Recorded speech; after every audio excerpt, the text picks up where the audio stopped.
Assalamualaikum. Hai, selamat malam, Mam. Selamat bergabung di Bincang Mams Milenial di Instagram teman ibu milenial, teman Bumil. Aduh, senang banget ya sudah memasuki hari Rabu. Selain tandanya kita sudah memasuki setengah dari minggu ini, mungkin juga udah ada yang gajian, mungkin juga ada seneng karena minggu ini sebentar lagi selesai dan lain-lain. Tapi paling seneng juga hari ini saya bisa kembali punya kesempatan untuk menyapa Mam semua. Apa kabar Mam hari ini? Semoga Mam semua dalam keadaan sehat dan aman bersama keluarga di rumah. Siapa nih yang lagi hamil atau mungkin lagi promil juga boleh atau yang sudah mendekati persalinan. Nah, topik pada malam hari ini akan banyak sekali membahas tentang tanda-tanda persalinan sudah dekat. Karena apalagi buat ibu yang baru pertama kali melahirkan ya, mendengar kata persalinan tuh kayak bingung gitu. Mungkin selain juga berpikir mungkin nanti takut atau segala macam, tapi kebanyakan tuh bingung karena apa yang harus disiapkan, apa yang akan kita hadapi dan lain-lain. Makanya pas banget nih sebentar lagi kita akan terhubung dengan seorang dokter spesialis obstetri dan ginekologi dari RSPI Pondok Indah, Dr. Muhammad Fadli SPOG. Untuk itu, manfaatkan yuk kesempatan ini untuk bertanya lebih lanjut tentang persalinan dengan menuliskan pertanyaan Mams di kolom komentar. Jangan lupa sertakan dengan keterangan ya, kalau misalnya pertanyaannya memang membutuhkan keterangan, seperti usia kehamilan, usia Mams, riwayat kesehatan, dan lain-lain. Jadi nanti Dokter Fadli bisa lebih baik nih menjawab pertanyaan dari Mams. Saya baca di kolom komentar banyak banget yang sudah mendekati HPL ya, HPL-nya Oktober, ada juga yang mungkin masih 2 minggu lagi dan lain-lain. Ada yang masih hamil 35 minggu atau trimester 3 ya kebanyakan. Wah ini semoga semua sehat ya. Semoga diberikan kesehatan, keselamatan, kekuatan, kelancaran, dan ketenangan. Itu tuh yang katanya penting. Biar nggak galau dan juga nggak takut dan juga nggak stres gitu. Karena katanya kuncinya adalah bahagia. Halo dokter, selamat malam dok. Halo, selamat malam, Mbak. Halo dokter, selamat malam dokter Fadli. Selamat datang di Instagram Live Teman Bumil dok. Halo, ya terima kasih banyak. Iya, ini adalah pertemuan pertama kita ya dok di Instagram Hmm. Live. Mungkin dokter mau memperkenalkan diri biar Mams juga makin sayang sama dokter. Mungkin juga ingin menyampaikan sedikit pesan pembuka untuk pada Mams tentang topik kita pada malam hari ini. Silakan dok. Oke, terima kasih. Halo, Mam semuanya. Saya dengan Dokter Fadli. Ya, saya salah satu dokter spesialis obstetri dan ginekologi di Rumah Sakit Pondok Indah, Pondok Indah. Mungkin itu aja Oke. kali ya.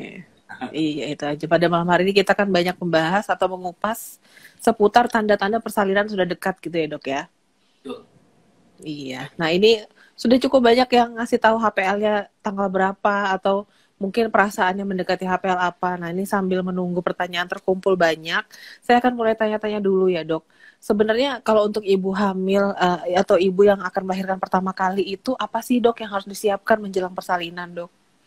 Oke, ini pertanyaan bagus. Tapi kita harus, pertama-tama kita harus mengetahui kapan taksiran persalinan kita. Ya, Oke. jadi kita harus tahu nih, jangan-jangan walaupun itu taksiran, kita kan bisa ancur-ancur nih. Kita harus Iya. mempersiapkan segala hal bahkan ya. Iya. Jadi jangan lupa pada pemeriksaan kehamilannya, tanyakan ke dokternya atau bidannya tentang taksiran persalinannya. Kalau Oke. memang di tempat pemeriksaannya ada USG, biasanya dilakukan USG, Mbak Ira. Iya. Tapi kalau memang di tempatnya belum ada USG, biasanya ditanyakan hari pertama, hari terakhirnya itu kapan. Ya. Oke. Nah, setelah dikasih tanggal taksiran persalinan atau due date-nya, ya, itu adalah usia kehamilan 40 minggu. Oke. Ya. Nah, kita harus mengetahui nih, cukup bulan itu sebenarnya dari berapa minggu. Oke. Ya. Nah, apakah 34 sudah boleh untuk dilahirkan, sudah cukup bulan, apa 36? Nah, menurut definisi dari RCOG atau WHO, definisi cukup bulan adalah 37 completed weeks atau 37 minggu lengkap atau 38 minggu 0 hari sampai Oke. 41 minggu. Nah, Iya. pada kehamilan yang pertama, ya biasanya ini akan lahirnya itu pas hari H atau banyak pasien saya tuh bahkan melebihi 1-2 hari. Kenapa? Karena bayinya itu mencari jalan, membuka jalan. Jadi kadang-kadang butuh induksi juga. Gitu. Beda dengan kehamilan yang kedua, mungkin bisa lahir lebih cepat gitu. Ada di beberapa kasus. Iya. Jadi ya harus diketahui dulu nih hari pertama haid terakhirnya, taksirannya 40 minggunya kapan, dan kalau udah mendekati 40 minggu belum mulus juga, nanti ada trik-triknya apa yang harus dilakukan, induksi alaminya, gitu Mbak Ira. Iya, iya, iya. Nah, ini soal HPL, Dok. Jadi kan banyak yang ngerasa kok setiap USG berubah-berubah. Nah, sebenarnya untuk usia taksiran HPL itu yang dipegang yang mana sih, Dok? USG pertama kali kah atau gimana? Nah, jadi kalau kita pernah melakukan USG pada trimester 1, ya, Ya, di bawah 12 minggu, kita akan memegang taksiran pada USG yang trimester 1. ya, Ya.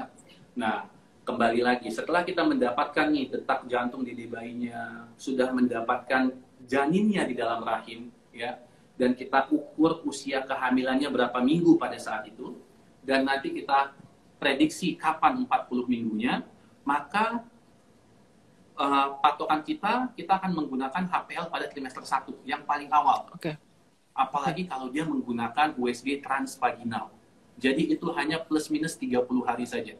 Ya, harus diingat bahwa nanti dokternya saat melakukan pemeriksaan berikutnya, ya, dia itu melakukan pemeriksaan USG melihat besarnya bayi.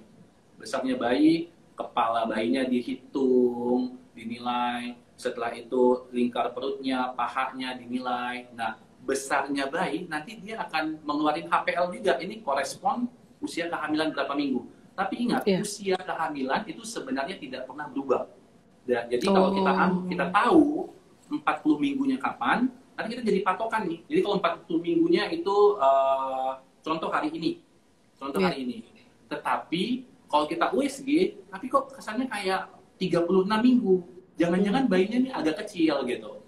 Nah, kita ketahui juga bahwa bayi lahir itu normalnya di antara 2,5 kilo sampai 4 kilo. Ya, Iya. jadi HPL yang muncul pada trimester kedua dan ketiga itu kita gunakan untuk melihat apakah besar bayinya itu sesuai dengan usia kehamilannya. Usia kehamilan tetap kita ambil adalah trimester 1-nya. Gitu loh, Oke. Bella. Iya, iya, Jadi iya, kita bisa iya. bilang, oh bayi kekecilan nih, atau kebesaran gitu. Iya, iya, iya, iya, baik. Jadi tidak mengubah usia kehamilan ya, Dok, karena Tidak, kadang-kadang HPL itu kelihatannya sama. berubah-berubah. Tetap Iya, Mbak. sama. Oke. Nah, ini juga banyak pertanyaan untuk ibu yang baru pertama kali melahirkan. Dok, seberapa penting sih ikut senam hamil atau mungkin birthing classes yang banyak ditawarkan di mana-mana gitu? Untuk kelancaran persalinan itu menentukan nggak sih, Dok? Jadi untuk kehamilan pertama atau preemie atau newly mom gitu ya, atau pregnancy yang baru pertama kali, jadi saya selalu mengatakan ke pasien-pasien saya untuk membaca banyak informasi, mengikuti kelas-kelas yang banyak, dan kembali diskusi apabila ada pertanyaan ke dokternya. Karena kita tahu banyak sekali pertanyaan-pertanyaan informasi di luar sana, tapi kita harus pilah-pilah nih dan harus kita validasi informasinya itu benar atau tidak dengan menanyakan ke dokternya masing-masing. Nah, kembali lagi tentang senam hamil, yoga mungkin. Pada trimester kedua dan ketiga kita ketahui muncullah keluhan-keluhan yang mungkin tidak enak pada pelvic, tulang belakang, nyeri pada tulang kemaluan. Nah, ini bisa diredakan dengan mungkin olahraga, yoga, senam hamil. Tapi harus diketahui juga bahwa dipastikan bahwa kandungannya, janinnya, posisi plasentanya, air ketubannya, semua dalam batasan normal. Jadi didiskusikan sama dokter obstetrisnya untuk apakah kehamilan saya ini aman untuk melakukan olahraga apa saja, dan apakah aman untuk mungkin traveling, bagaimana posisi plasentanya. Jadi ada terkadang kalau plasentanya menutupi jalan lahir, perdarahan pada trimester kedua atau yang pada trimester ketiga biasanya sering sekali muncul. Jadi mungkin ada beberapa aktivitas yang tidak dianjurkan untuk dilakukan. Nah, jadi sangat penting sekali untuk berdiskusi nih sama dokternya nih, apalagi sudah masuk trimester kedua. Trimester 1 biasanya olahraga pada nggak mau dulu ya, biasanya mual muntah, kebanyakan di Iya, rumah gitu Mbak Ira. iya benar-benar. Iya, jadi memang kembali lagi pastikan sudah mendapat lampu hijau dari dokter ya, karena mungkin Mm-mm. aktivitas pada umumnya memang aman, tapi dilihat dulu kondisi Mams gimana, karena kan lagi hamil gitu ya dok Nah, ya. posisi janin, keadaan janinnya, Iya. plasentanya gitu. Iya, oke. Ini kita masuk ke pertanyaan yang menjadi topik kita malam hari ini, Dok.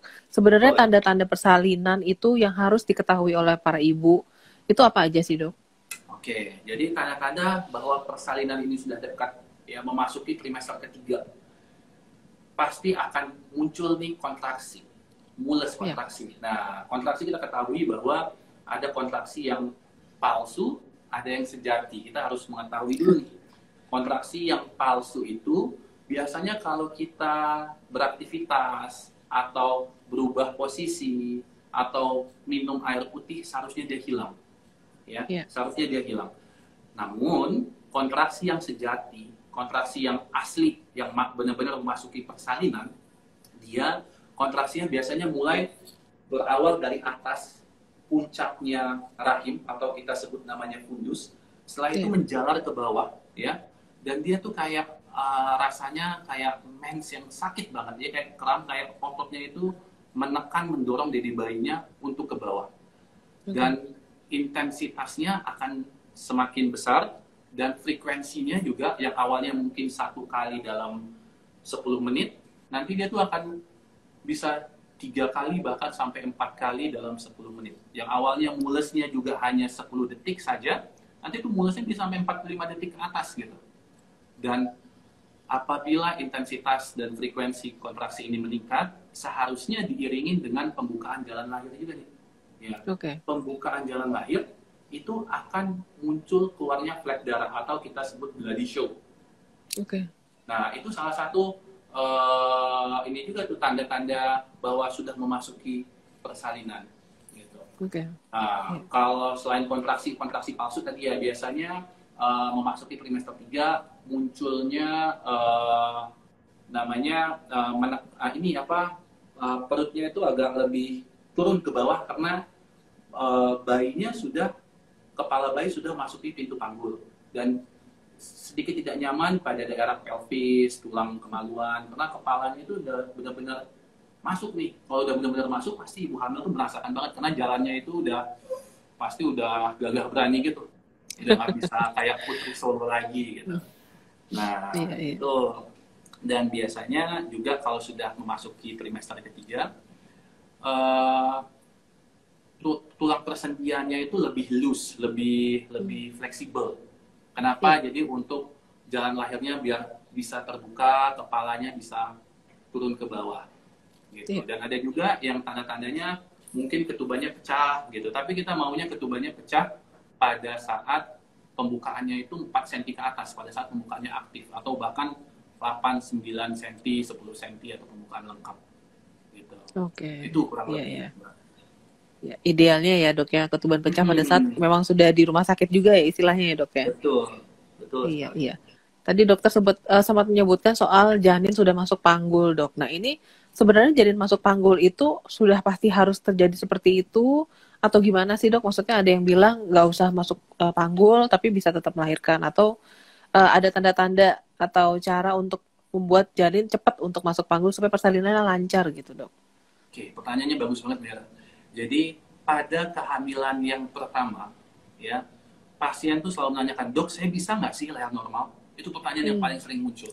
Nah, maka untuk memastikan bisa persalinan normal atau tidak, dokternya akan memastikan ada tiga P, ya, ada 3 P yang harus dipenuhi. Satu, ya, passage, yaitu jalannya. Yang kedua adalah passenger, yang ketiga adalah psikis. Kalau passage atau ininya tulang pelviknya nanti akan dinilai nih jalannya. Jadi maka pada usia kehamilan di atas 36 minggu, dokternya akan melakukan pemeriksaan panggulnya nih. Panggulnya akan diperiksa dalam untuk menilai tulang-tulangnya ini bagaimana. Karena kita tahu ada tipe-tipe yang panggul yang sempit gitu ya. ya. Ada yang luas gitu ya. Maka di atas 36 minggu dokternya akan melakukan pemeriksaan. Selain itu P yang passage, yang jalannya. Yang kedua adalah passenger. Passenger. Pada kehamilan pertama, kepala bayi itu harus posisi di bawah, tidak boleh sungsang. Jadi Oke. tidak boleh persalinan sungsang pada kehamilan pertama. Gitu. Oke. Jadi kalau sudah dinilai, dokternya juga akan menilai juga nih, oh kepalanya sudah masuk pintu atas panggul kah, apa sudah masuk yang kita sebut Hodge 1, 2, 3, 4. Kita punya station-stationnya gitu. Nah, dan nanti kita lihat juga dengan USG apakah nanti ada lilitan tali pusat dan lain-lainnya. Dan yang ketiga yang tidak kalah pentingnya adalah P-nya adalah psikis ibunya. Nah, jadi karena ini sesuatu yang baru, maka sebaiknya ibu-ibu yang baru mau persalinan, ini banyak bertanya apa taktiknya, apa caranya. Nah, pertanyaan yang berikutnya tadi, bagaimana sih caranya untuk memastikan kepalanya bisa masuk? Salah satunya bisa dengan berjalan kaki aja, dengan berjalan kaki yang santai gitu ya, itu nanti membuat kepala bayinya mencari jalan lahir. Dan ada juga mungkin menggunakan gimbal. Kalau kita menggunakan ada senam-senam namanya senam kehamilan, itu ada beberapa gerakan-gerakan yang kita percayai bisa membantu untuk kepala bayinya bisa masuk ke pintu atas panggul.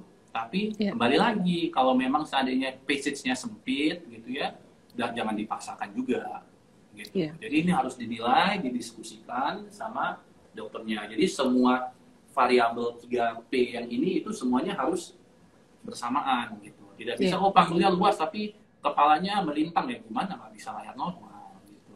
Iya. Kuncinya 3P itu ya dok, supaya memang persalinan itu normal, persalinan normal itu bisa terjadi. Oke dok, ini pertanyaan terakhir saya dok, supaya nanti Mams punya kesempatan lebih banyak nih untuk bertanya pada dokter Fadli. Sebenarnya benar gak sih dok, kalau ibu yang melahirkan pertama kali itu pasti durasinya akan lebih lama daripada persalinan kedua, yang ketiga atau yang seterusnya? Nah, ini bisa iya bisa tidak. Ini pernah saya observasi juga.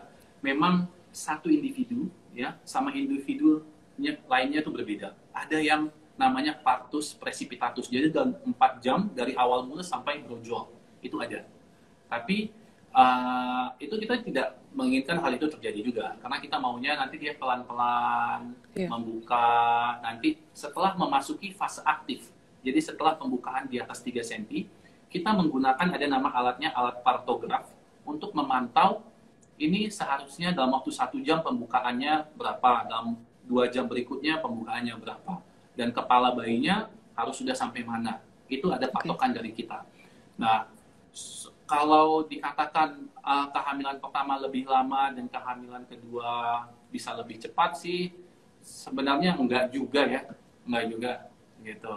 Kadang-kadang ada kehamilan kedua karena ibunya pada saat itu kecapean, letih, maka kontraksinya hilang nih.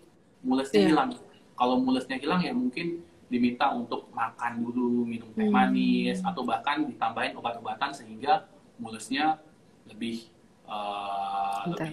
lebih baik gitu. Jadi banyak faktor sih, banyak faktor yang harus dipastikan untuk persalinannya lancar dan sesuai lah. Kita tidak mau cepat-cepat banget, nggak juga. Iya. Yang sedang-sedang aja istilahnya gitu ya dok ya. Yang sesuai dengan gambar fotografnya. Gitu. Sesuai dengan. Iya. Nah, dari penjelasan dokter nih bisa ditangkap nih kalau sebenarnya mules pada saat persalinan normal itu adalah hal yang baik ya dok. Karena tandanya si kecil memang semakin deket nih ke jalan lahir yang dia keluarnya ya dok ya. Benar, jadi si kecil nih semakin dekat, semakin cepat waktunya untuk ketemu sama ibunya. Oke, wah ya, jadi kayak udah mau ngetok-ketok gitu istilahnya ya dok, udah mulai deket nih, jadi sebenarnya itu hal yang baik ya. Iya baik dok. Baik. Ini harus tetap semangat, karena psikis, menurut saya psikis ibunya itu penting sekali. Dan mengikuti aba-aba kapan sebaiknya harus ngeden gitu. Karena kalau pembukaannya belum lengkap, tapi ibunya udah ngeden-ngeden, bayinya tetap nggak bisa keluar. Iya. Yang ada malah nanti kepalanya agak sedikit ini, tapi itu bisa keserap lagi. Tapi kita tetap mau ngeden saat sebenarnya kepalanya itu udah muncul nih di bawah, atau kita sebut namanya crowning gitu ya, udah muncul di bawah. Jadi cuma ngeden beberapa kali saja keluar. Dan ini bisa menurunkan robekan juga, robekan pada jalan lahir. Iya, benar-benar. Oke, dokter. Wah, ini udah jadi pembuka aja udah cukup banyak membuat pertanyaan para moms nih, dok. Saya akan mulai bacakan pertanyaan dari para moms. Boleh, silakan, Yang silakan. pertama akan saya bacakan dari M. Fadli 17. Dok, benar nggak sih kalau sudah mau lahiran, kita udah nggak bisa BAB dan BAK lagi? Kalau sudah seperti itu, berarti tinggal ngejen aja atau kayak gimana sih, dok? Uh, Pertanyaannya bagus banget nih. Bagus banget. Jadi saat kepala bayi sudah memasuki HOTS 2 atau HOTS 3 ya, sudah masuk pintu atas panggul, memang walaupun belum mules, ya walaupun belum mules, katakan ini masih usia kehamilannya 38 dan belum masuk fase persalinan, nanti akan frekuensi buang air kecilnya akan meningkat, ya. Kadang-kadang ada juga salah satu tandanya dia tuh ibunya kadang-kadang BAB, merasa pengen BAB dan kadang-kadang BAB-nya konsistensinya lebih lembek gitu. Itu ada. Nah, kalau kepalanya lebih masuk lagi ke dalam pintu atas panggul, lebih ke bawah lagi, ya udah masuki fase persalinan, memang agak sulit untuk memastikan bahwa ini jangan-jangan mau BAB atau kepalanya yang masuk. Jadi kalau sudah memasuki fase persalinan dan pasiennya biasanya ngomong ke perawatnya, kayaknya saya mau ke toilet dulu nih. Biasanya perawatnya akan periksa dalam. Jangan-jangan kepalanya yang udah dibawa. Jangan sampai kejadian malah dodolnya di kamar mandi. Gitu. Iya. Dan biasanya juga jangan khawatir. Makanya mungkin ibunya sedikit, aduh khawatir nanti malah yang waktu ngeden keluarnya sama pup, ada pupnya dikit, itu nggak ada masalah seharusnya. Jangan khawatir, jangan dipikirkan hal itu. Memang rasa sensasinya sama seperti kayak mau pup. Ngeden yang benar itu bukan di leher. Jadi kita ngeden yang benar itu memang kayak yang keras gitu. Gitu. Jadi nggak di leher. Jadi memang ya ngedenin ke bawah. Kalau ngedennya di leher bayinya nggak turun ke bawah. Dan yang ada matanya ini bisa merah gitu, pembuluh darahnya bisa pecah. Gitu. Oke, benar itu ya dok. Jadi kalau salah mengejan memang bisa berefek juga ke pembuluh darah di mata ya dok ya. Jadi harus ngedennya benar dan nggak perlu khawatir kalau memang pengen benar-benar masih pembukanya 2 atau 3 atau masih 5 ya. Kalau memang mau pup ya dipastiin sama bidannya ya apa pup gitu. Tapi kalau sudah pembukaan lengkap memang itu sensasinya begitu, kepalanya udah neken banget di bawah, udah nggak nyaman. Iya benar-benar lah ini ibadahnya seorang ibu ya dok ya. Iya, baik. Benar. Iya. Selanjutnya dari Mama Arlita bertanya, dok kalau HPL sudah lewat itu harus melakukan apa sih dan sebenarnya boleh melewat berapa hari maksimal untuk HPL itu dok? Oke, jadi kita kembali lagi ke cukup bulan tuh sampai berapa minggu sih? Sampai 41 minggu. Walaupun HPL kita adalah 40 minggu. Saya secara pribadi gitu, kalau sudah 40 minggu ya, saya sudah meminta 39 minggu saya biasanya sudah meminta ibunya untuk melakukan induksi alami dengan cara berhubungan bisa, aktivitas bisa gitu ya. Nah, kalau sudah 40 minggu sudah lewat waktunya, nanti akan ada beberapa penilaian. Yaitu satu dari USG, yang kedua dari CTG. USG menilai kesejahteraan janinnya, contoh gerakan janinnya bagaimana, darah dari ibu ke dedek bayinya bagaimana, plasentanya bagus apa tidak, air ketubannya masih cukup apa tidak, dan nanti dinilai lagi CTG-nya. CTG itu yang direkam detak jantung dedek bayinya, diletakin ada 2 macam itu probe di perutnya untuk menilai detak jantung bayinya bagus atau tidak. Kalau memang semuanya masih oke, maka dokternya mungkin memberikan waktu sampai bisa ya 41 minggu. Kalau memang salah satu faktor variabel tadi air ketubannya berkurang atau apa, biasanya dokternya akan melakukan tindakan induksi. Jadi untuk apa lagi ditunggu-tunggu? Karena kita sudah melihat bahwa ini sudah masuk, air ketubannya sudah berkurang nih, udah tanda-tanda penuaan. Gitu. Jadi ya mungkin akan dilakukan induksi sama dokter tersebut. Jadi 40 minggu harus dipastikan bahwa apakah masih bisa menunggu atau tidak. Oke, dan itu yang menilai adalah dokter ya dok ya, bukan ibunya USG ya? dan CTG. USG dan CTG. Ini ada juga soal untuk induksi alami dari Mami Yeris bertanya, dok benar nggak sih kalau makan durian bisa jadi induksi alami? Mungkin dipas-pasin ya dok sama musim durian ya dok ya? Oh, salah satu favorit, buah favorit saya tuh mah. Nah, durian ini Sebenarnya tidak sih, durian ini malah mengandung banyak gula dan mengandung banyak zat besi juga. Dia bukan Oke. salah satu buah yang kita sarankan untuk sebagai induksi alami. Yang paling Oke. oke sebenarnya kalau buah ya, ada pepaya atau nanas ya, karena dia mengandung zat yang untuk melunakkan jalan lahir dan bikin mules sedikit. Iya. Tapi yang paling penting sebenarnya paling oke menurut saya adalah berhubungan. Hmm. Berhubungan Iya. sperma itu mengandung prostaglandin atau zat prostaglandin yang biasanya kita gunakan zat tersebut untuk melakukan induksi juga. Ya Oke. walaupun kadar di sperma sangat sedikit. Iya. Tapi dengan Iya. Iya. dilakukan secara terus-menerus pada usia udah cukup bulan 38 hingga 9 minggu, seharusnya 40 minggu dia sudah mules gitu. Iya. Iya. Iya. Dan Iya. ada Oke. juga Bisa yang menggunakan primrose oil gitu-gitu, tapi yang alami aja udah berhubungan aja udah oke kok sama jalan Iya. tas. Iya. Iya. Benar-benar. Dan juga banyak manfaatnya ya, Dok, ya, untuk moms dan dads juga ya. Nah Iya. biasanya malah mereka tuh enggan Mbak Ira untuk Iya. melakukan berhubungan, takut kepala bayinya terkena kepala bayinya lah gitu ya.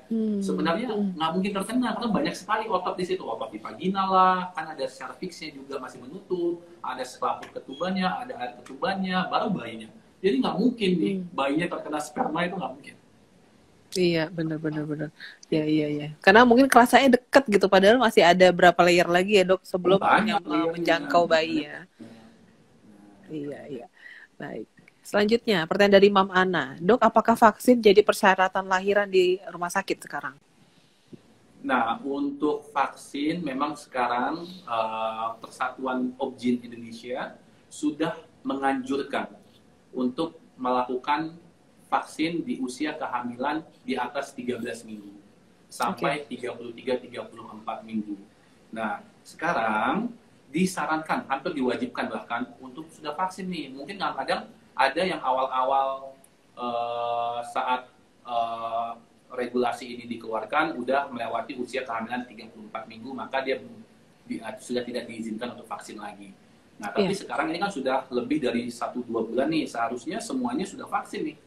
Dan ini untuk kebaikan ibu-ibu hamil, untuk apa? Untuk menjaga antibodinya tetap tinggi selama kehamilan dan nanti selama persalinan juga. Gitu, sangat dianjurkan untuk vaksin. Kalau wajib sih sebenarnya enggak, tapi sangat dianjurkan. Gitu. Tapi biasanya ibu hamil tuh dilakukan PCR. Di PCR sebelum masukin kamar bersalin, kalau di rumah sakit Pondok Indah, sebelum masuk ke kamar bersalin ada ruang transisi, semua ibunya atau suaminya, pendampingnya pasti di swab PCR. Karena kita punya alatnya 3 jam seharusnya keluar hasilnya. Oke, iya. Jadi ini juga bisa jadi salah satu solusi ya, Dok, kalau misalnya ada tadi yang lagi curhat, saya sudah 39 minggu, tiap minggu saya PCR mungkin buat jaga-jaga supaya nanti suatu saat persalinan udah ada nih hasil PCR. Tapi kalau di RSPI mungkin ada solusi yang lebih gampangnya lagi ya, Dok. Jadi memang sudah disediakan ada fasilitasnya gitu ya, Dok ya. Iya, tapi kalau kita tuh nggak bisa loh kalau udah PCR-nya 2 hari sebelumnya, 3 hari sebelumnya, kita nggak akan ini. Kita pasti ngambil pada saat itu dan kita nilai pada saat itu. Untuk kebaikan yang terdekat ya. Termasuk dokternya juga selalu divaksin, selalu di swab. Iya, benar-benar. Apalagi ini persalinan normal ya, Dok, ya, kan ada hembusan nafas dan lain-lain ya. Iya. Selanjutnya dari Mam Devi, Dok. Dok, saya 40 minggu 5 hari. Hari ini sudah kontraksi terus, kurang lebih 10 menit sekali, tapi belum keluar flek juga. Sebaiknya ke provider kapan ya, Dok, kalau seperti ini kondisinya? Nah, saya sudah 40 minggu 5 hari, sudah mules setiap 10 menit sekali ya. Iya. Nah, kalau saya menyarankan ke pasien-pasien biasanya kalau sudah mules 2 kali dalam 10 menit. Kalau masih 1 kali dalam 10 menit, mungkin pembukaannya masih pembukaan rendah, bahkan belum ada pembukaan sama sekali. Namun, kalau memang rumahnya jauh dari tempat rumah sakitnya, maka sebaiknya ya apa-apa, nggak ada salahnya. Kalau memang sudah yakin itu kontraksi yang sejati, yang nyata, yang asli gitu ya, yang makin sering gitu ya, nah silahkan datang aja ke sana untuk memastikan apakah sudah ada pembukaan jalan lahir, penipisan pada serviks gitu. Tapi kalau memang tiba-tiba ada ketubannya pecah, itu wajib datang. Oke. Wajib datang. Udah Tapi kalau harga mati gitu ya, Dok ya? fleknya akan muncul nanti pada saat 7 cm, 8 cm, karena tertutup, karena vaginanya juga masih tertutup kan. Jadi flek-fleknya kalau kita aktivitas juga nggak begitu nyata. Oke. Oke. Oke, oke, oke. Jadi tanda pastinya adalah tadi dokter bilang 2 menit, 2 kali setiap 10 menit, dan apalagi kalau sudah ketuban pecah tadi itu ya, Dok ya? Nggak, ketuban pecah wajib. Mules nggak mules harus datang ke rumah sakit. Right. Tapi kalau udah 2 kali dalam 10 menit dengan mulesnya selama 30 detik gitu ya, nah itu tandanya udah pembukaannya mungkin bisa 2 atau 3 cm gitu. Kalau memang masih 1 kali biasanya masih ya belum ada pembukaan, bahkan mungkin 1 cm. Tapi kalau memang nggak yakin gitu ya dengan mulesnya, karena kadang-kadang ambang-ambang rasa mules ibu hamil ini berbeda-beda. Padahal mulesnya udah oke banget, tapi dia masih santai-santai aja. Nah, dia harus dinilai. Oke. Selanjutnya, Dok, ada pertanyaan seputar bayi kembar. Dok, kalau bayi kembar itu HPL-nya apakah pasti maju atau malah bisa dimundurin atau gimana, Dok? Nah, kalau bayi kembar tandanya rahimnya itu kita overstretch atau over distended, sangat membesar sekali gitu ya. Ya, dengan rahimnya yang membesar sekali, maka biasanya masuk fase persalinan itu lebih awal. Biasanya di 36, 37 dia akan sudah mules. Karena nanti ada pathway atau mekanisme untuk masuk ke fase persalinan. Salah satunya distended dari rahimnya. Kalau rahimnya sangat membesar sekali, maka nanti dia akhirnya jadi mules gitu. Selain ada teori prostaglandin lah dan lain-lainnya gitu, hormon yang lain. Nah, jadi kalau memang ini biasanya lebih awal nih 36, 37 gitu, sudah mules. Bahkan jarang sekali sampai 38, 39. Iya, memang cenderungnya maju jadi ya, Dok ya. Iya, baik. Selanjutnya dari Mam Lina, Dok, saya pernah dengar kasus bayi minum air ketuban. Ini dan katanya bisa mengakibatkan bayi meninggal dunia. Itu kenapa ya bisa terjadi, Dok? Bukankah ketika masih di dalam kandungan bayi memang berenang di dalam air ketuban, Dok? Ya, ini pertanyaannya bagus sekali.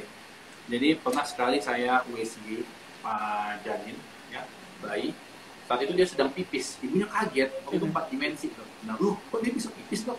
Memang, dia bisa nelen, ya, salurannya juga sudah ada, karena kita bisa lihat lambungnya dari USG, dan dia bisa, kandung kencingnya juga sudah terisi, dan sudah pipis pula. Gitu. Jadi benar, memang dia nelen. Tapi, kalau ada namanya aspirasi mekonium, jadi ada nanti saat persalinan gitu ada keadaan di mana bayinya mungkin tidak begitu sejahtera ya, maka pup hijaunya ini keluar, pup yang berwarna hijau ini keluar, dia mengkontaminasi air ketuban, membuat air ketubannya hijau, dan kalau memang bayinya masuk lagi ke fase stres ya, dia akan teraspirasi masuk ke paru-parunya, dia aspirasi mekonium gitu. Gitu. Jadi kayak ini deh yang seharusnya bayi itu kan ya pupnya itu keluarnya nanti gitu. Karena itu harus dipantau sekali detak jantungnya. Biasanya detak jantung bayi yang normal itu di antara 120 sampai 160 kali per menit. Tapi ada keadaan di mana mungkin air ketubannya sedikit atau tali pusatnya kejepit sehingga detak jantungnya itu melemah, bisa di bawah 120, bisa 190 bahkan. Nah, ini yang memicu pup jadi bayinya keluar dan bisa terjadi aspirasi mekonium. Ya, dia kesedep mekonium dia nih, gitu. Nah, jadi hal-hal ini yang kita tidak mau. Karena itu CTG itu sangat amat penting pada udah masuki fase persalinan. CTG, kardiografi, karena dia menilai detak jantungnya bukan pada saat itu aja, tapi pada satu fase bisa sampai 20 menit bahkan. Bisa kita panjangin lagi kalau kita nggak yakin nih bayinya oke-oke aja nggak, karena kita nggak mungkin USG lagi, walaupun kita bisa USG lagi kalau mau, tapi biasanya udah masuk fase persalinan tuh CTG yang harus dilakukan. Iya. Baik, dokter. Selanjutnya dari Mam Putri, Dok, kalau sering diare di usia 36 minggu, apakah itu salah satu tanda persalinan atau sebenarnya penyakit biasa atau gimana, Dok? Nah, salah satu tanda sudah persalinan sudah dekat itu adalah diare atau loose stool. Jadi pupnya itu udah lebih lembek dan cair bahkan. Ya, tapi jangan kita barusan tadi malam makan yang sangat amat pedas atau makan yang tidak baik jadi benar-benar diare karena adanya masuk kuman loh ya gitu. Ya, jadi memang ada salah satu tandanya kalau dilihat gitu di beberapa artikel dan kemudian ya diare satu tandanya. Oke, bisa memang Tapi jadi salah satu tanda. Nggak juga sampai diarenya sampai 6 kali, 7 kali, sehari 8 kali gitu sampai dehidrasi enggak juga loh ya. Gitu. Oke. Tapi mungkin pupnya akan lebih lembek, mungkin ya 2 kali atau 3 kali saja. Oke, dan dibilang loose stool ya dok ya, bukan diare seperti itu ya dok ya. Baik. Selanjutnya dari Mam Fitria, dok saya 38 minggu, ada riwayat syaraf kejepit dan posisi rahim retro. Posisi bayi sudah di bawah dari USG terakhir dan katanya normal. Apakah saya bisa lahiran normal dok dengan riwayat tersebut? Karena ini juga termasuk bayi dengan penantian 5 tahun dok. Oke, ini pertanyaannya bagus sekali. Nah, tadi posisi rahim yang retro. Posisi rahim mau retro kah, mau anterfleksi kah, itu bukan salah satu patokannya bahwa ini bisa lahiran normal atau sesar. Tadi yang kita udah diskusi di awal, kita harus penuhi 3P ini. Passenger, passage, dan psikis ibunya. Ya, jadi kalau posisinya mau retro, mau ini, bisa-bisa saja lahiran normal. Ya, dan yang berikutnya adalah sarafnya kejepit nih. Nah, ini wajib sekali untuk diskusi sama dokter obgynnya. Nanti harus dilihat nih, apakah ibunya bisa melakukan posisi litotomi, posisi mengedan, apakah masih memungkinkan atau tidak, gitu. Apakah saraf terjepitnya membuat alignment atau ininya jadi nggak bisa lurus, gitu ya. Nah, ini wajib pemeriksaan klinis dan pemeriksaan langsung. Jadi agak sulit untuk menjawab pertanyaan saraf kejepit itu bisa lahiran normal atau tidak. Jadi kita harus tahu seberapa parah derajatnya. Tapi kalau memang dia masih oke, jalan masih oke, bisa posisi litotominya oke, gitu ya, bisa itu ya masih bisa sih seharusnya. Tapi retro bukan salah satu faktor harus dicek. Iya, jadi jangan berkecil hati dulu gitu ya dok. Betul. Iya. Selanjutnya dok dari Mams Vida, dok benar nggak sih kalau sudah mau melahirkan gerakan janin memang sudah tidak terlalu kerasa dok? Jadi sudah masuki trimester ketiga akhir, ruang gerak bayi itu udah nggak seleluasa pada trimester kedua. Jadi apalagi kalau air ketubannya sedikit, ya. Nah memang gerakannya nggak senyata kayak trimester 2, tapi bayi itu harus gerak. Ada yang namanya fetal kick count, Mbak Ira. Fetal kick count jadinya ibunya harus menghitung berapa kali gerakan diri bayinya dalam perut selama 12 jam. Yang kita harapkan ada minimal 10 kali dalam waktu 12 jam. Gitu. Jadi kalau memang seandainya kurang banget tuh nggak gerak-gerak, harus wajib datang ke rumah sakit. Jangan-jangan memang air ketubannya sudah habis sekali atau plasentanya sudah nggak memberi supply asupan oksigen ataupun nutrisi yang cukup ke diri bayinya udah lemes nih, gitu. Iya. Dan kurangnya gerakan biasanya juga jadi salah satu tanda fetal distress ya dok ya? Betul. Iya. Baik dok. Selanjutnya dok kita kayaknya kurang afdol nih kalau belum membahas tentang rumput Fatimah. Karena rumput Fatimah ini kan kayak nggak bisa terpisahkan dari kepercayaan akan memperlancar lahiran. Sebenarnya ini apa sih dok? Kebenarannya, apakah benarnya ada tanaman herbal yang begitu sakti sampai bisa bikin lancar banget persalinan gitu dok? Jadi rumput Fatimah ini sempat booming beberapa bulan yang lalu ya di dunia sosmed ya Mbak ya. Nah rumput Fatimah ya mengandung zat oksitosin. Zat oksitosin ini bisa memicu kontraksi atau persalinan. Ya, kita menggunakan zat yang sama untuk menginduksi, benar. Namun kita mengetahui berapa banyak dosis yang kita berikan ke ibu. Kita bisa mengatur. Ya. Kalau rumput Fatimah ini tidak pernah ada SOP-nya atau mungkin anjurannya dipakai seberapa banyak, direbus dulu kah, apa rumput Fatimahnya yang sudah harus dikeringkan kah, atau ini. Jadi kebanyakan rumput Fatimah kalau direbus atau dikonsumsi gitu ya, ini bisa bikin mulesnya over, kontraksinya over yang bisa meresikokan kesehatan janin dan kesehatan ibunya. Jadi contohnya kalau keminum nih rumput Fatimah dengan konsentrasi oksitosin yang lebih banyak, gitu, maka mulesnya akan lebih hebat, yang bisa meresikokan robeknya rahim. Rahim ini bisa robek. Rahim ini bisa robek. Ya, kalau rahimnya robek bisa perdarahan, dan perdarahan di dalam ini bisa mengancam nyawa ibunya. Dan kalau kontraksinya kebanyakan, ya jadi kalau kontraksinya kebanyakan dan kelamaan, maka bayinya akan kejepit di dalam, termasuk plasenta dan tali pusatnya. Jadi kalau seandainya tali pusatnya kejepit, maka pembuluh darah yang ke dalam, darah yang seharusnya mengalirkan oksigen dari ibu ke bayinya, malah kejepit, ketutup nih. Jadi bayinya nggak dapat oksigen atau nutrisi dari ibunya pada saat kontraksi yang berlebihan hal itu.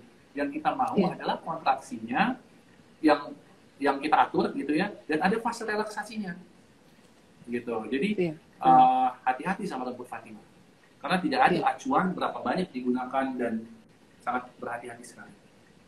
Istilahnya dosisnya nggak bisa ditaker gitu ya dok ya, karena kan ya sembarangan aja gitu direbus, diminum tanpa tahu itu ada berapa kandungan oksitosin di dalamnya gitu ya. Iya, betul. Iya. Baik, dokter. Selanjutnya, Dok, dari Mams M. Fadli. Dok, benar gak sih kalau bayi perempuan itu memang lebih suka lama-lama di dalam rahim hingga akhirnya lewat HPL, Dok? Saya belum pernah baca ya. Kayaknya memang nggak ada tuh yang katanya wanita tuh lebih lama-lama dalam rahim, itu nggak ada. Gitu. Tapi ini ada beberapa kali ditanya juga sama pasien gitu ya. Setelah itu saya search, saya cari di internet apakah ada penelitiannya gitu ya, kenapa wanita lebih lama, itu secara ini nggak ada. Gitu. Iya, karena sebenarnya kalau dengar cerita melahirkan bayi laki-laki juga ada yang berhari-hari juga sebenarnya ya dok ya. Betul. Iya, nggak tergantung dengan jenis kelaminnya. Tidak tergantung dengan jenis kelamin. Iya. Selanjutnya dok, pertanyaan dari Mam Lumban Raja. Dok, apakah jika salah mengejan ada pengaruhnya mengakibatkan anak menjadi Bell's palsy, dok? Nah, Bell's palsy ya. Jadi gini, pada saat, bukan mengejan sih sebenarnya, pada saat persalinan ya, ada fase-fase keluarnya kepala bayi ya. Setelah kepala bayinya keluar, kita akan melahirkan bahunya, bahu atasnya. Ya, di situ mungkin kadang-kadang kita meminta ibunya untuk tiup-tiup aja, jangan terlalu mengejar. Karena kalau mengejar nanti bisa bayinya bisa loncat gitu. Nah, atau kalau memang bayinya nyangkut nih, bahunya ini nempel atau nyangkut di tulang atas, tulang pubis, ya, maka kepala bayinya itu harus benar-benar diturunin banget nih, untuk sehingga ini bisa melewati tulang pubis tersebut, ya. Nah, proses ini bisa membuat yang kita namain Bell's palsy itu, gitu. Jadi sangat wajib sekali mengikuti instruksi dokter, dan nanti pada saat persalinan kalau memang kepala sudah lahir, nanti sudah putar paksi, namanya sudah putar paksi luar, dia kepalanya sudah miring kiri atau miring kanan, biasanya dokter akan melahirkan bahunya, dan kalau seandainya bahunya lahir dengan lancar, seharusnya enggak, aman-aman saja, tidak ada Bell's palsy gitu ya. Dan nanti ikutin aba-abanya, jangan nanti kita karena udah rasanya nggak enak pengen yang ngejat aja, nah itu memang tidak baik juga gitu. Itu adalah salah satu resiko yang kita pun tidak ada yang mau ya terjadi. Jadi sama-sama, biasanya hal ini terjadi kalau memang bayinya besar sekali atau pinggulnya sempit.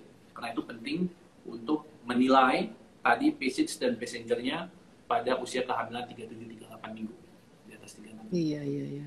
Benar-benar kuncian ya dok ya, 3P itu ya. Betul sekali, untuk memastikan persalinannya lancar-lancar aja. Baik. Selanjutnya dok, pertanyaan dari Mam Lauren. Dok, saya hamil 28 minggu dan diduga mengalami uterus bicornis. Apakah saya bisa lahiran normal, dok? kondisi bayi apakah akan selalu sungsang dengan kondisi seperti ini, dan apakah bisa juga lahiran prematur, dan lahiran yang baik seperti apa dok kalau misalnya kondisinya uterus bicornis ini dok?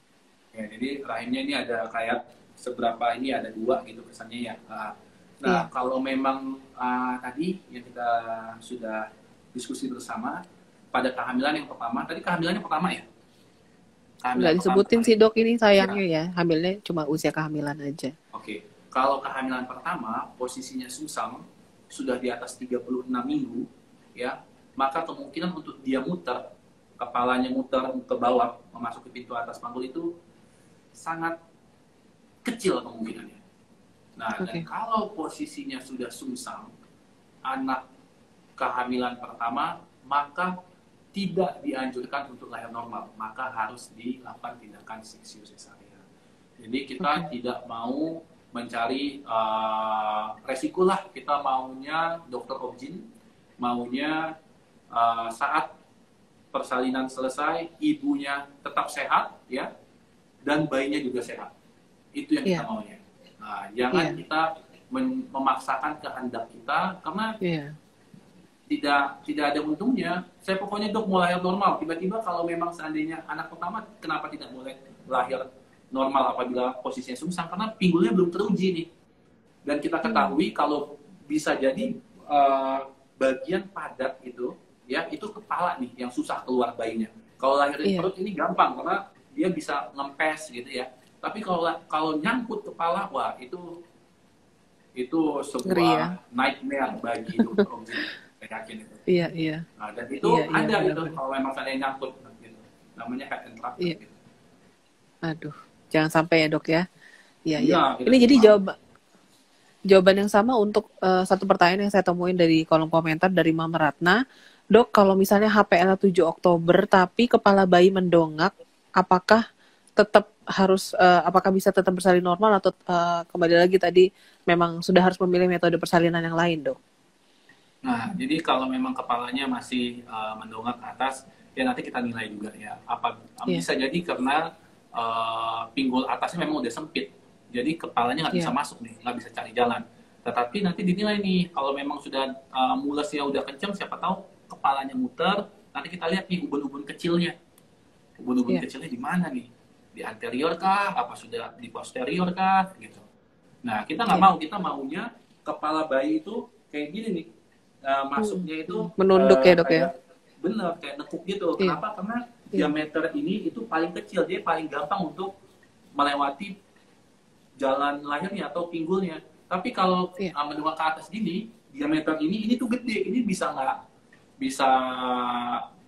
lama persalinannya, bahkan terkadang membutuhkan vakum, atau mungkin kalau memang vakumnya nggak bisa atau kepala masih di atas banget, ya harus disesar.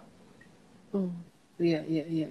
Malah jalan 2 kali ya dok, istilahnya dok, udah berusaha normal ternyata masih sesar juga gitu ya. Betul. Selanjutnya dok, dari Mams Maya, dok ada nggak sih cara agar ketuban tidak pecah duluan? Kayaknya takut ya dok, karena dengar-dengar nih kalau udah ketuban pecah duluan sebelum waktunya pasti banyak risikonya. Ada cara tertentu nggak sih dok? Nah, jadi pertanyaannya ini luar biasa bagusnya. Jadi bagaimana caranya kita memastikan nih ketubannya pecahnya minimal pada cukup bulan lah, 38 minggu ke atas. Nah, kita harus tahu faktor resiko apa saja sih yang bisa membuat ketuban pecah sebelum waktu persalinan atau sebelum cukup bulan. Yang pertama adalah infeksi. Nah, infeksi. Jadi penyebab ketuban pecah duluan yang paling sering ya, selain mungkin trauma atau terjatuh gitu ya, nah adalah infeksi yang paling sering. Infeksi apa aja? Infeksi pada saluran pipis, infeksi pada keputihan, infeksi pada keseluruhan, demam, atau bahkan infeksi pada gigi nih, oral hygiene. Nah, jadi sekali pada kehamilan yang 9 bulan ini, awal-awal periksalah giginya, jangan sampai ada yang berubah. Oral hygiene itu harus dijaga. Gitu. Jadi kita nggak mau ada keputihan yang mungkin ada kumannya, walaupun ibu hamil tuh rentan keputihan, tapi seharusnya keputihannya tidak gatal, tidak perih, tidak berwarna hijau gitu ya. Nah, kalau hal-hal ini ada atau infeksinya atau pipisnya anyang-anyangan, hal-hal ini bisa membuat ketubannya pecahnya lebih awal, lebih dini. Oke. Gitu. Iya, iya, iya. Ya, jadi kuncinya hindari infeksi atau mungkin kita lebih aware sama tubuh kita supaya tidak terjadi infeksi itu tadi ya dok ya. Ya, itu faktor resiko utama itu jadi kita hilangkan. Baik, baik, baik dok. Selanjutnya dok, dari Moms Debbie, dok jika tali pusar pendek apakah bisa melahirkan normal atau harus SC dok? Dan kenapa ya dok bisa ada tali pusar pendek pada janin? Nah, ini salah satu yang banyak juga yang ditanyakan sama pasien-pasien kita di Pondok Indah. Sebenarnya dengan USG ya kita tidak bisa menilai secara objektif tali pusatnya itu panjangnya berapa. Karena tali pusat itu ya kemana-mana, dengan panjang tinggi dari bayi aja kita nggak bisa hitung. Apalagi tali pusat sebenarnya. Iya. Nah, mungkin ada keadaan di mana ada lilitan tali pusat atau implantasi atau nempelnya plasentanya di atas gitu ya. Nah, maka dokternya menganjurkan untuk ya sebaiknya disesar saja. Ini kembali lagi harus diskusi sama dokternya. Bagaimana dok gitu. Karena apakah panjangnya bagaimana, cukup panjang, memang bagaimana perhitungannya gitu. Nah, ini harus kembali nih ke dokternya. Karena secara objektif sih sebenarnya kita tidak bisa menilai panjang tali pusatnya berapa gitu. Tapi kita bisa nilai mungkin mungkin ada lilitan 2 kali dengan letak plasentanya di atas, di fundus gitu. Maka ada kemungkinan ya sulit nih, nggak bisa lahir gitu. Iya, iya. Baik. Ya. Selanjutnya dok dari Mam Nirma. Dok, saya diketahui protein plus 1, tekanan darah 133/100, dengan kondisi janin semuanya normal. Apakah masih aman dok menunggu kelahiran sampai 40 minggu? Yes, aman sekali. Jadi protein plus 1 ini bisa jadi karena infeksi itu bisa, atau alatnya terkontaminasi, apakah tabunya terkontaminasi dengan ya tempat pipisnya itu terkontaminasi gitu ya. Dan yang harus dilihat adalah tensinya bahkan gitu. Kalau tensinya tadi saya lihat masih di bawah 140/90 ya masih kita bisa tunggu. Apalagi kalau memang tidak ada dari hasil laboratorium, dari hasil USG, tidak ada yang mengarah ke preeklamsia. Jadi adanya protein pada pipis ini biasanya sangat identik dengan preeklamsia atau keracunan pada kehamilan. Tapi kalau tensinya normal, jadinya semuanya oke-oke saja ya. Jangan-jangan pemeriksaannya terkontaminasi atau ya diulang lagi untuk konfirmasi juga tidak apa-apa. Oke. Iya. Oke, selanjutnya dok dari Mams Nova. Dok, berapa persen sih dok keberhasilan VBAC atau VBAC dengan jarak dekat? Nah, jadi dulu pada saat saya sekolah beberapa tahun lalu ya, 6 tahun yang lalu, itu ada syarat-syaratnya untuk melahirkan VBAC atau VBAC ya. Salah satunya adalah IDT atau interval delivery time. Jadi dari sesar sampai persalinan lagi itu harus 18 bulan. Nah, setelah itu muncul nih ada yang harus menilai tebal bawah rahim. Karena kita ketahui VDIC salah satu resikonya adalah bisa robek nih rahimnya. Namanya kita manusia dulu yang ngejahit rahim, penyembuhan rahim juga bisa tidak optimal gitu ya. Nah, itu harus dinilai juga ininya tebal dinding rahim bagian bawahnya. Tapi sekarang VBAC semua itu trial of labor. Jadi kalau memang syarat-syaratnya masih terpenuhi dan wajib harus lahir di rumah sakit yang mana apabila kalau dokternya memutuskan untuk lahirnya harus berubah jadi sesar, maka keputusan itu ya mulai dari keputusan itu sampai bayinya lahir itu harus dalam waktu 30 menit. Itu wajib sekali. Tapi jangan macam-macam. Kalau kita lahiran mungkin di rumah sakit yang kecil, mungkin dokter biusnya tidak standby atau dokternya nggak standby atau memang kamar operasinya nggak standby. Nah, jangan coba-coba. gitu. Oke. Apalagi mungkin lahiran di bidan, itu tidak Iya, boleh. iya, iya, iya, Nah, untuk iya, kasus VBSI loh ya, gitu. iya, Karena VBSI itu kita itu harus nih kalau tiba-tiba nih ada tanda-tanda ruptura iya, imminence atau robekan yang ada resiko untuk robekan atau ancaman robekan pada rahim, maka dari keputusan itu sampai bayinya lahir itu harus dalam waktu 30 menit dan itu biasanya kalau kita di Pondok Indah di sini, sewaktu saya katakan, oh ini situ emergency, hmm, ya ada levelnya berapa, maka kamar operasinya pasti harus siap semuanya full tim untuk kita di sini. Kita harus iya, diprioritaskan tuh, gitu. Dan itu iya, wajib sekali dalam waktu 30 menit bayinya itu harus sudah lahir, gitu. iya, Untuk iya, iya, ya mengurangi semua resiko yang terjadi. iya, Karena kalau udah iya. terjadi robekan, perdarahan, nah ini life threatening bagi ibunya. Oh, oke. Ya, hanya 30 menit ya, Dok, ya memang harus siap siaga, apalagi untuk feedback ini bukan hal-hal yang biasa-biasa aja, Dok, karena mikirnya mungkin bersalin normal pada umumnya, padahal tapi karena dengan riwayat SC itu tadi memang agak spesialis kasusnya ya. Betul. Iya, Walaupun kasus robekan ini itu hanya kurang lebih 2%. Ya, tapi iya, 2%, ya, 2% kalau terjadi ini sesuatu yang kita tidak maulah. iya, Gitu. iya, Karena ini benar, ada 2 nyawa di sini yang dipertaruhkan, ibunya benar, dan benar, Dok. bayinya. Iya, benar banget, Dok. Selanjutnya, Dok, pertanyaan dari Mas Apri. Dok, apakah salah mengejan bisa membuat ambeien pada ibu, Dok? Ibu hamil pada trimester ketiga karena kepala bayinya sudah di bawah, tekanan pada perutnya juga sudah meningkat, ya, dan ibu hamil juga ada keluhan konstipasi, sulit pup, maka biasanya muncul juga nih wasir-wasirnya, ya, embryonnya muncul.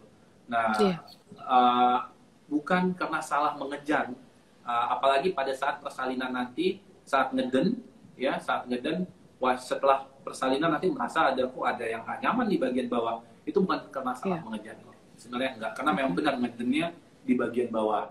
Dan kalau ini oke, muncul, biasanya dokternya akan memberikan salep ya, untuk bikin ini kempes dan kembali normal lagi. oke. Iya, iya, Bukan iya. karena salah mengejan. Baik, Dok. Mungkin ini jadi pertanyaan terakhir, Dok, supaya bisa merangkum tentang tanda-tanda persalinan sudah dekat dari Mams Friska. Dok, apakah selalu berisiko jika ibu hamil dengan HB rendah itu melahirkan normal apa ya, cukup khususnya ya, Dok ya. Jadi dengan kondisi HB rendah, apakah itu akan menimbulkan risiko tinggi pada ibunya, Dok? Oke, ini pertanyaan closing question yang sangat amat baik, gitu. Jadi ibu hamil rentan sekali anemia, Jadi HB-nya tidak bisa optimal sampai di atas 12 ke atas, gitu itu jarang. Biasanya apalagi yang kurang mengkonsumsi zat besi, gitu ya, maka ini bisa turun bahkan, ya bisa mungkin HB-nya di bawah 10. Kalau Iya, HB-nya di bawah 10, ya cut off kita ini ya 10 lah, walaupun kita mau trimester ketiga tuh optimalnya di atas 11 gitu ya. iya, Nah, kalau di bawah 10, biasanya kita pemberian, kalau memang masih ada waktu, kita pemberian suplementasi zat besi atau kita infus zat besi. Tapi kalau memang sudah memasuki fase persalinan dan HB-nya rendah, maka ada prosedur namanya prosedur antisipasi HPP. HPP itu apa? Hemorrhagic postpartum. Nah, jadi antisipasi untuk perdarahan pasca lahir. Nah, oke, dengan cara apa? Biasanya dipasang infus dan dipastikan nanti kita usahakan darahnya yang keluar itu seminimal mungkin. Gitu. oke, Jadi karena kita modalnya juga sudah sedikit ya, kalau bisa nanti waktu lahirin plasentanya ada trik-trik sendiri gitu ya. Ada obat-obatan iya, yang harus diberikan untuk menjaga jangan sampai terjadi HPP. Ini barusan iya, 2 hari yang lalu, 3 hari yang lalu, bahkan pasien saya masih ada di sini gitu ya. Kemarin saya barusan ngelahirin HB 7,6. Jadi saat dia datang kaget, padahal kelihatannya tidak pucet gitu ya, tapi HB-nya 7,6. Padahal selama oke, pemeriksaan itu ya masih bagus, 10 ke atas gitu ya. Trimester itu iya, juga 7,6 nih. Nah, tapi kita sempat kena 7,6, kita masukin zat besi, kita masukin antisipasi HPP, persiapan darah. Di rumah sakit kita sudah persiapan darah. Alhamdulillah persalinannya lancar, ibunya juga sehat-sehat saja sekarang. Gitu. Tapi iya, iya, iya, ingat, harus berharap HB-nya harus di atas 10 untuk Iya, ibunya dan bayinya juga biar sehat. Gitu. iya, iya benar. Istilahnya jangan mepet-mepet lah ya dok ya, dikasih Ya, spare lah supaya aman gitu ya. ya betul. Baik, Dokter Fadli. Wah, ini banyak banget pertanyaan yang sudah terjawab oleh Dokter Fadli. Semoga memberikan Wah, informasi yang lebih lengkap lagi untuk moms menjelang persalinan. Mungkin sebelum terasa udah sesi ini 1 jam berakhir, ya. iya, sebelum kita mengakhiri sesi ini, silakan dok mau menyampaikan pesan penutup apa untuk para moms? Oke, jadi para moms, teman Bumil dan Pondok Indah, Rumah Sakit Pondok Indah, persalinan apabila ini kehamilan pertama, memang persalinan itu adalah sesuatu yang baru. Jadi banyaklah baca, ambil positif positif feedbacknya saja, dan diskusikan hal-hal yang dibutuhkan ke dokter objinnya, karena Google Iya, belum pernah membuat universitas sehingga bisa jadi seorang dokter ya. Jadi jangan iya, tanyakan ke Google, tanyakan ke dokternya nih, karena ada 9 bulan sama dokternya, seharusnya sudah timbul nih kepercayaan. Dan iya, apabila sudah memasuki fase persalinan, saya biasanya meminta untuk ibunya, satu, jangan ngeden sebelum pembukaan lengkap. Dua, apabila mulusnya semakin kencang, semakin nggak nyaman, itu tandanya bayinya semakin pengen nih mau ketemu sama ibunya. iya, Jadi iya, pasrah aja, dan satu lagi surrender aja, udahlah iya, gitu. Dan yang paling penting adalah support dari suaminya. Suaminya harus ada di iya, sebelahnya juga gitu, harus mempersiapkan kalau ibunya haus ya, Bu, ada minuman di sebelahnya yang iya, manis-manis untuk tenaganya. Jadi support dari suami itu penting, dan ikuti semua arahan-arahan dari tenaga medis yang membantu persalinan, dan kita doain semoga persalinannya lancar. Dan apabila ada anjuran dari dokternya untuk sebaiknya disesar saja, ya ikuti saja, atau bisa diskusi dan ikuti gitu loh. iya, iya. Udah pasti Jangan dokter memaksakan memikirkan kehendak. ya. Iya, pasti udah dipikirin ya dok ya kalau dokter menyarankan untuk kesehatan ibu dan juga keselamatan janin ya dok ya. Ya, betul sekali. Iya, baik. Terima kasih Dokter Fadli sekali lagi, dokter Nah, spesialis obstetri dan ginekologi dari RSPI Pondok Indah. Semoga punya waktu lagi ya dok untuk bincang lagi di Instagram baik, Teman Ira. Bumil. Terima Iya, dan kasih. semoga terima kasih juga untuk para mam. Semoga diberikan kesehatan, kelancaran dan kemudahan untuk menjelang persalinan. Saya pamit dari Instagram Live malam hari ini. Assalamualaikum, selamat malam mam. Terima kasih dokter. Waalaikumsalam.